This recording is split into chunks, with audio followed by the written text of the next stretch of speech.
Now, you've probably heard of the changes to the winter budget, which is going to be increasing the employer secondary threshold from £9,100 to £5,000, and that is going to commence from the year 2025-26. So from the 6th of April 2025, this change will take effect, along with some other tax changes and rate changes, for example, national minimum wage. Today, I'm just going to concentrate on looking at the changes that will occur to the employer costs because of the rate change in the secondary threshold and also when that secondary threshold starts.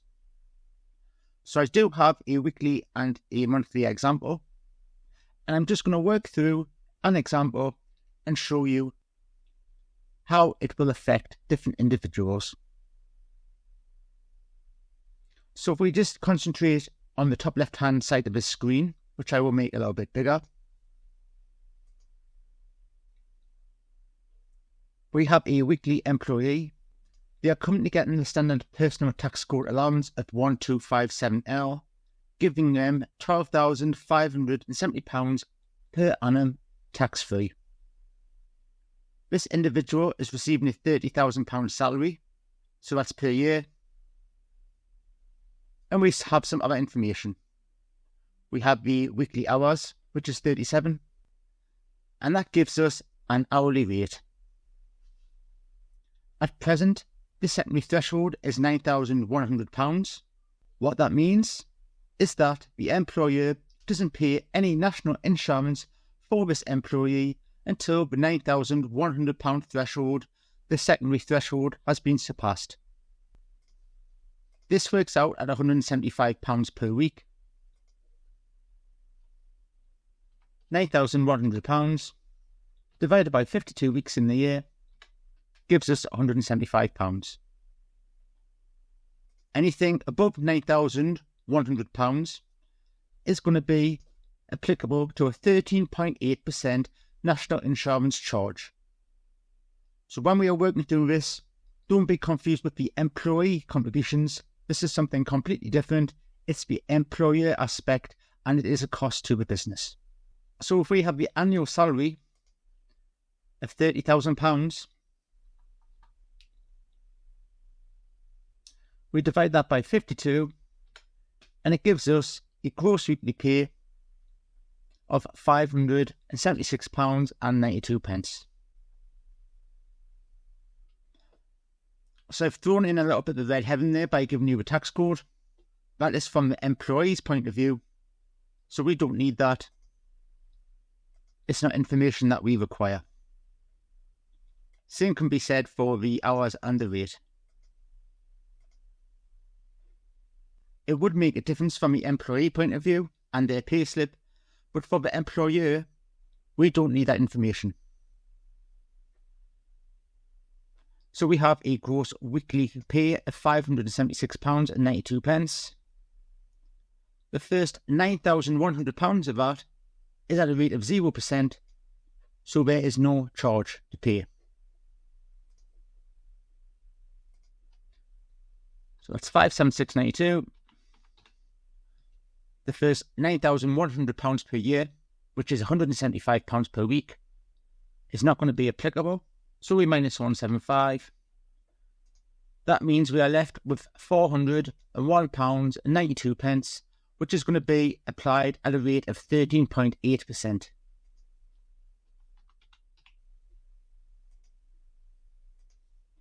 And it gives us an employer national insurance contribution of £55.46 or 47 pence.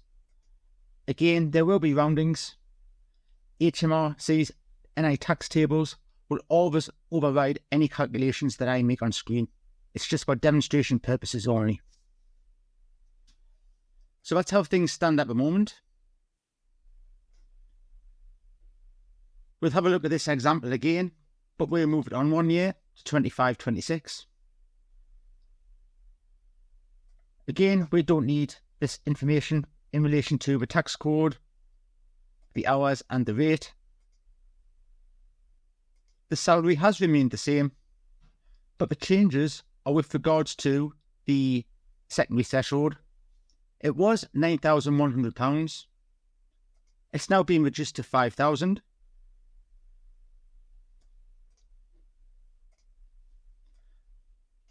So that means that £5,000 gives us a weekly secondary threshold of £96.15.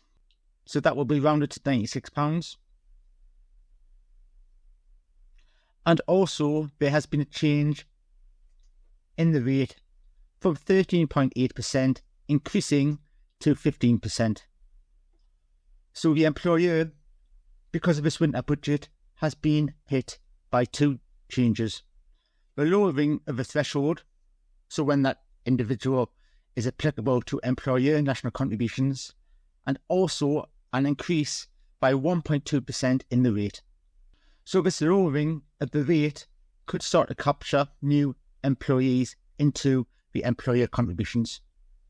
For example, if somebody was earning £7,500 per year for the current tax year, 24-25, they're not going to be applicable to employer contributions.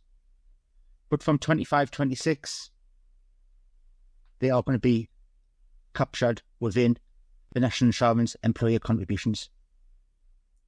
So all of the information is the same, except for the threshold and the rates. The weekly gross pay is the same. But let's see how this works out now. 576.92. The first £96 per week, or £5,000 per annum, is going to be at a rate of 0% because that threshold hasn't been surpassed. So we'll take off the 96. That leaves us £480.92 remaining, which is above the secondary threshold, and that is going to be applicable to a rate of 15%, which comes to £72.13. £72.12 on screen, and that's just because of roundings. As far as I am aware, the NI tables aren't out yet. They haven't been published by HMRC, but when they are, yet again, the tax tables do take precedence. So that's how a weekly example looks. Now let's take a look at a monthly. So I'm using exactly the same data again. This time we are looking at monthly employees. We are looking at the two different tax years. We have the same tax code, but again, we don't need that from the employer's perspective. They have the same salary as the weekly employee, which is £30,000. The hours and the rate, they are the same, but again, we don't need them. The thresholds for both years, they are exactly the same as on the weekly. So whether you are paid weekly or monthly, the threshold still stays the same. But it is adjusted because instead of dividing by 52 weeks, we divide by 12 months.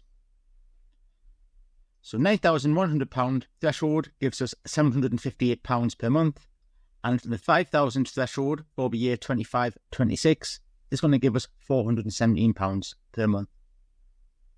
The rates are the same.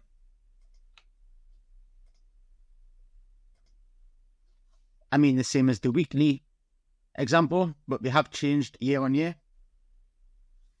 And now let's see how this works. So we'll start with the current situation. £30,000. This time dividing by 12 for 12 months instead of 52 for weeks. And it gives us a monthly gross pay of £2,500. The first £758 of that is not going to be applicable to employers' national insurance, so we can deduct that off. And we are left with 1742, which is going to be applicable to a rate of 13.8%. And it gives us a national insurance employer contribution for the year 24-25 of £240.40.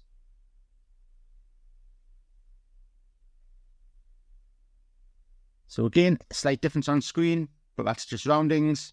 We will always use HMRC's tax tables.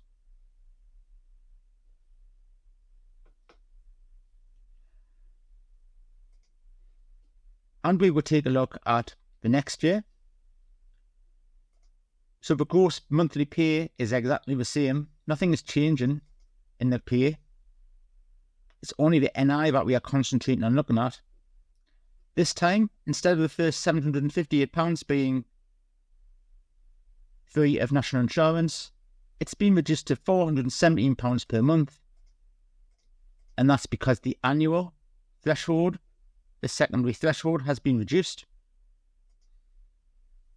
So that leaves us with £2,083, which is applicable to the new rate of 15%. Comes out at £312.45. So slightly different from my Excel workings, but again, that's just the roundings between the systems. And I will reiterate again, it's always HMRC's NI tax tables that you use. So you can see that this is going to capture a lot more employees into national insurance contributions for employers. It's also going to create an extra cost for the employer because they are going to have to be paying a higher rate. But it is not going to have an effect directly on the employee. I say directly because there will be no initial changes to the employee's rate of pay or their deductions. But it could be that when it comes to the employee asking for a pay rise, it might be more difficult for them to renegotiate a higher rate. So it might be that they're trying to go for £32,500. Because of these extra costs, it might be harder for them to achieve that through negotiation. But on the face value, it's an employer cost and not an employee cost. There is some information out there. There's the current rates, which I will link. You can see that it's for the tax year 2024 to 25. And the rate in general for a standard category, which is category A, is 13.8%. There's nothing that I am aware of that has been produced for 2025-26, but it will appear within this link when it is ready. And also your NI manual tables will be published and produced in due course in time for your software providers to update their software for this change, and for those who are doing manual payroll so that they can calculate the correct national insurance for the employers. If you are interested in any courses, please take a look at my Facebook page, which you can see on screen is facebook.com/online payroll course/.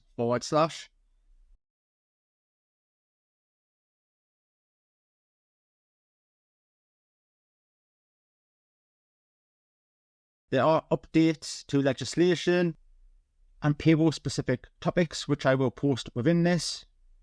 And there is also a link to the courses which I am currently updating and creating. So you'll just see the one here, but there is more coming. There is more in the pipeline, and there will be introduced soon. Online learning, multiple languages. There is a little area for you to test out the course. So if you can see the courses that don't have a padlock next to them, you can take a look and you can try before you buy.